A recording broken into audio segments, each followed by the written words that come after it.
The views expressed on the Nova Society are those of the panelists and guests and do not necessarily reflect the views or opinions of the Phoenix Research Institute or any institution which any panel member is associated. Welcome back to the Nova Society.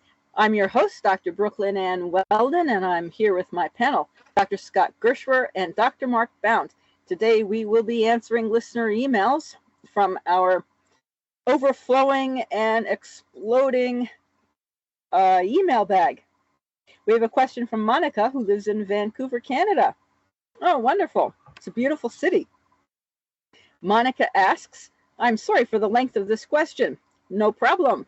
No problem, as long as the question needs to be. Last week, Dr. Mark said there was no way an American would be crowned Pope, and now we have Pope Leo. Great forecasting there, Mark. Yep. There you go. Yep. But I also just keeping the streak alive. That's right. That's right. We can't disappoint and be correct. Anyway, but I also heard, this is Monica again, but I also heard the panel mention that the elections in my home country of Canada, and no, we are not the 51st state. Yes, I know, Monica, I understand. Never the 51st state. And Australia might have been a product of what you all called the Trump effect. That is, yep. Yeah, I don't know who came up with the word Trump effect. I don't think any of us did. Does the panel think the election of Pope Leo, who is reportedly not a Trump fan, might also be a product of this Trump effect? Yes, I do. Who would like to go first? Mark? Scott? I mean, Mark was the one who made the prediction, so I'm going to start with him. Yeah, I can say that my prediction was totally wrong. So as Scott says, we are keeping our streak alive. We're like 0 for the last 2 years. Yes, I do believe that this is a matter of the Trump effect. And there was somebody that said, and Brooklyn, you were mentioning this before we started recording, that there was somebody that was saying that once the United States was no longer the preeminent country that it was in the past, that then it would be safe to elect an American Pope. And I believe that this is an indication, as we were talking earlier, that we have moved out of being a preeminent mover and shaker in world affairs. So that made it safe for the conclave to select an American Pope. And this guy was kind of out of nowhere. I mean, I was watching an interview with Cardinal Dolan of New York, who basically said he didn't know who this guy was. He had no idea who he was. And if anybody that has ever listened to Cardinal Dolan, you'll know that he's very entertaining. He's very plain-spoken. Just your standard New Yorker. Of course, he's from St. Louis, I believe, originally, but he is your standard New Yorker. And he said, I didn't know who he was. This was totally out of the blue. But then he took the opportunity to get to know the man, Pope Leo, and he said, I was impressed. He goes, here was a guy that was humble, that was soft-spoken, but was really believed in his convictions. And I think that was something that really moved the conclave. Let's remember, Pope Leo, but when he was a cardinal, was only a cardinal for 2 years, which was not a very long period of time. And in that time that he was a cardinal, he was put into a position at the Vatican, which basically vetted bishops. That's a powerful position to be put in. So obviously Pope Francis saw something in him that he wanted to bring to the Vatican. And I guess most of the time when Leo was a cardinal, he spent an awful lot of time in Peru. So he does understand the world. He understands the Latin American world. He understands the Vatican. He understands all of these things. And I think that he is being plain spoken. I think that's going to be very helpful. He has spoke up against Vance. He has made statements against Vance that the vice president was wrong in his convictions. And I think that the church understands that, first of all, the Catholic Church, we have to remember, is very slow moving in coming up with any kind of reform. or any kind of policy. It took them 500 years to actually pardon Galileo Galilei, for God's sakes. So they don't move very quickly, but they know they have to move. And I think that this was really a rebuke of some of the far right evangelicals of the United States. And let's keep in mind, Pope Leo is the leader of 1.4 billion Catholics. Now, is he going to make all of them happy? Nope. Of course, no leader can. Once he was elected as Pope, Trump comes out and says, oh, this is great for America. We have a Pope. But his own party then calls him a Marxist. No real evidence there, but whatever. So he is, I will say, probably one of the more moderate. I think he believes in being socially liberal to a point. Of course, he also understands that he has to move slowly. And at 69 years old, he does have time, hopefully, to make some changes, but they're going to come very, very slowly. For those that are progressive in the Catholic Church, he's not going to be fast enough. Okay. For those that are conservative in the Catholic Church, he's going too fast. So let's go back to Lincoln. Can't please everybody. I mean, that's just kind of the way it is. And I think that he is a counterbalance. And I think it's important that he's an American because now he gives voice to probably a lot of the Catholics in the United States that really aren't Trumpers. And I think you're going to find there's quite a few of those. And those people in other countries who are rejecting the United States and their leadership at this point in time. And I think he is that, what would I say, that calm voice. He doesn't have an army, so he can make these statements as an American, and I think they're going to carry some weight. So yeah, I look forward to what his policies are. A little tough to determine what they're going to be. I did notice that they filmed him, which they do all the time. And he was walking, greeting people, and somebody was holding up a pride flag, and he turned to avoid the pride flag. And everybody made a big deal out of it. Oh, he's avoiding the pride flag. Again, he has to move slowly. He cannot appear to be, the progressive that's going to change the Catholic Church inside of a week. He has to move slowly. And I think people ought to give him a break and let's see what his policies are. Let's see what direction he's taking it in. I have great hope for the man. I really do. I've read up on him, and he just seems like a very kind of normal guy. The only downfall that he has is he's a Chicago White Sox fan. That's the only downfall I could find. And my wife won't even talk about it because he's not a Cubs fan. So there you go. Well, I'm going to pick up on the White Sox thing because I thought this was really significant. I'm not really into, I'm not big time into religion or anything like that. So I'm going to have fewer things to say, I believe, about the Pope.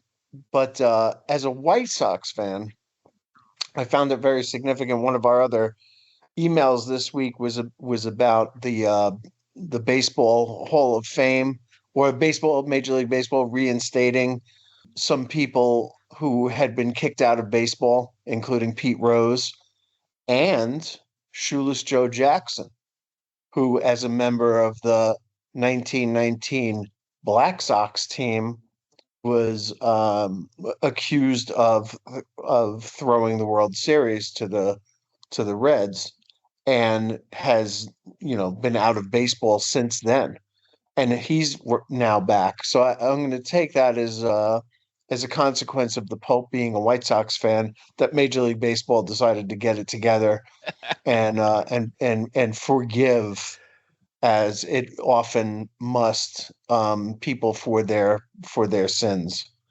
So knowing very, very little about this, the one thing I will say in answer to the question here is that I did see one of the Cardinals who was in the room when they made this decision on TV, and he said that they didn't choose the country, they chose the man.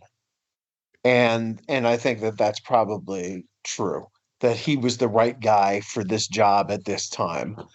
it really has nothing to do with the state of our country right now or the state of our place in the world, but just who this person is. Um, a compassionate man with love for the poor, the vulnerable, who views all life as precious and yet really embodies that conscience of the church. And David French in the New York Times wrote a really interesting piece. French is an evangelical who's embarrassed by the evangelical movement because I think 65% of them or something like that voted for Trump. But he quotes Martin Luther King, which I thought was a really interesting quote I'd never seen before. Apparently, Martin Luther King said, "The church must be reminded once again that is not to be the master or the servant of the state, but rather the conscience of the state."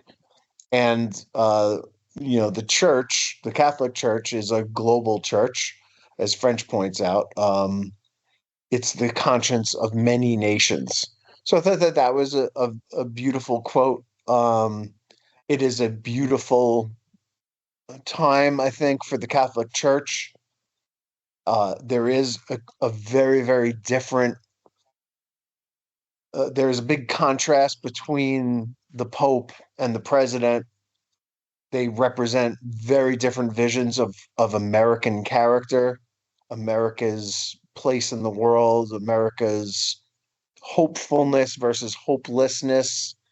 And I don't know, nor do I'm not real involved in what policies a pope may deliver, but I do think it's great that a, an American on the world stage who represents something other than complete venality, corruption, paranoia, and all the other things that I hate about Donald Trump is now, on the world stage and commanding a place that I think will be he'll be there for a while, hopefully long after Trump is gone.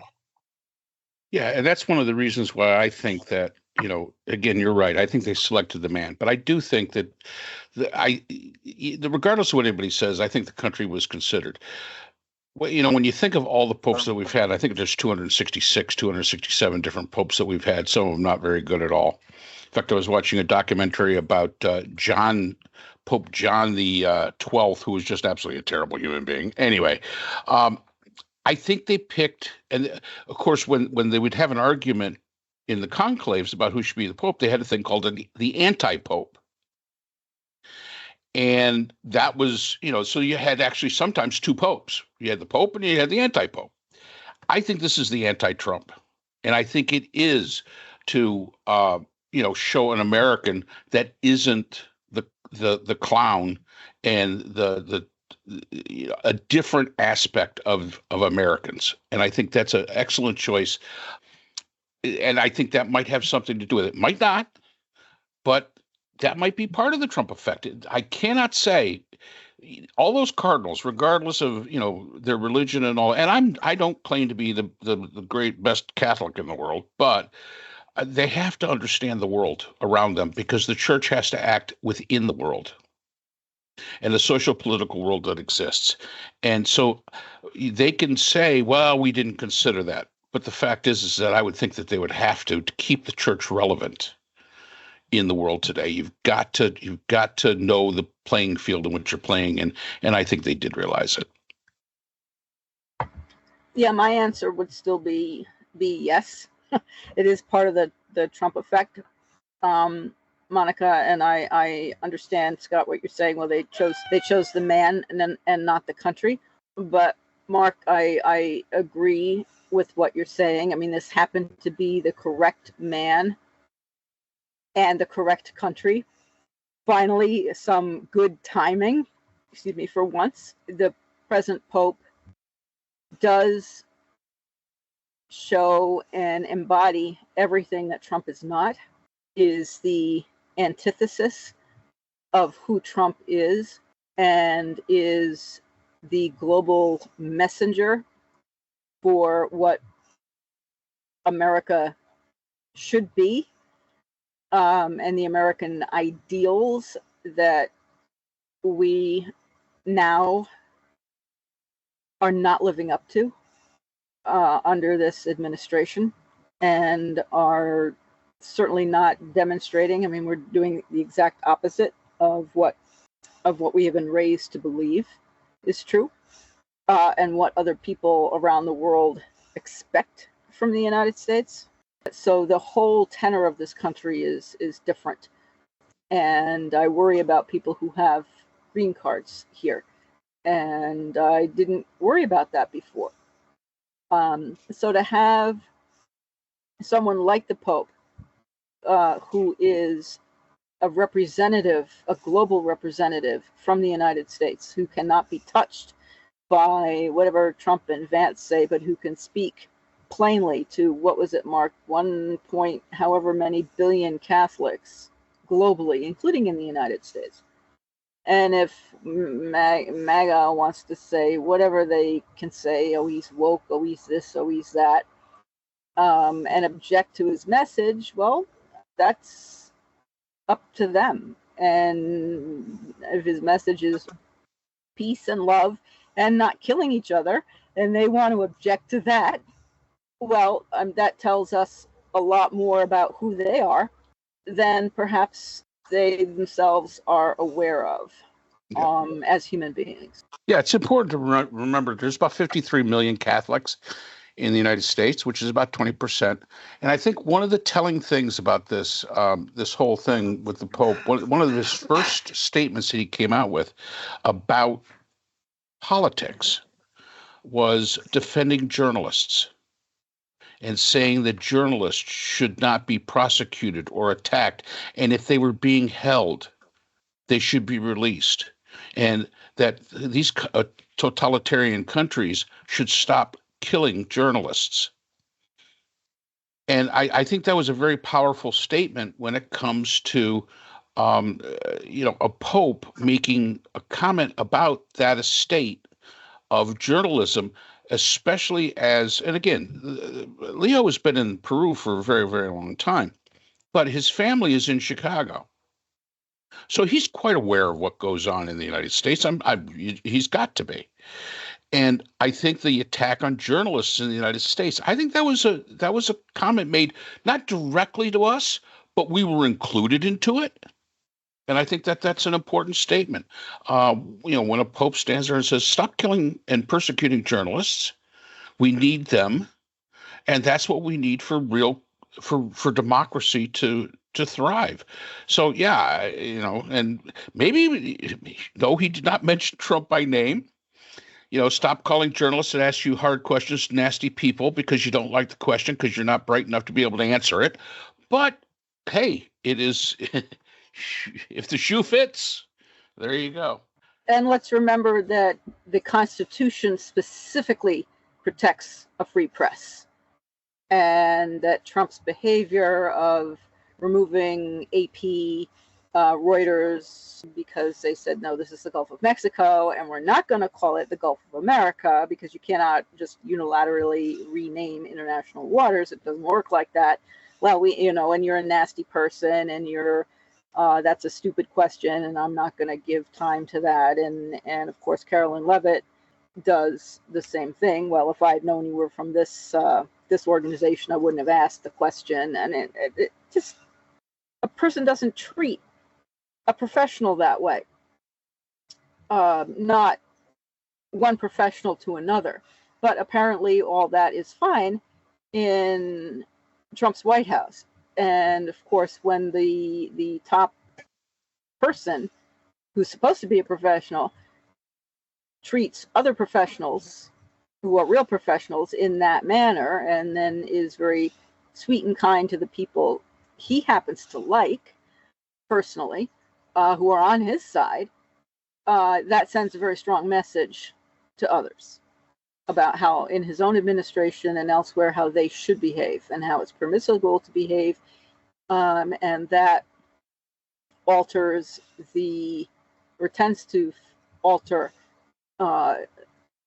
the tenor of the entire culture of the country and over time. And that is something that individuals who are aware of it need to take a strong stand against, which Pope Leo is doing, by making a point and making a statement like that. And of course, Trump's not going to like that, nor are any of his people, because they can't do anything.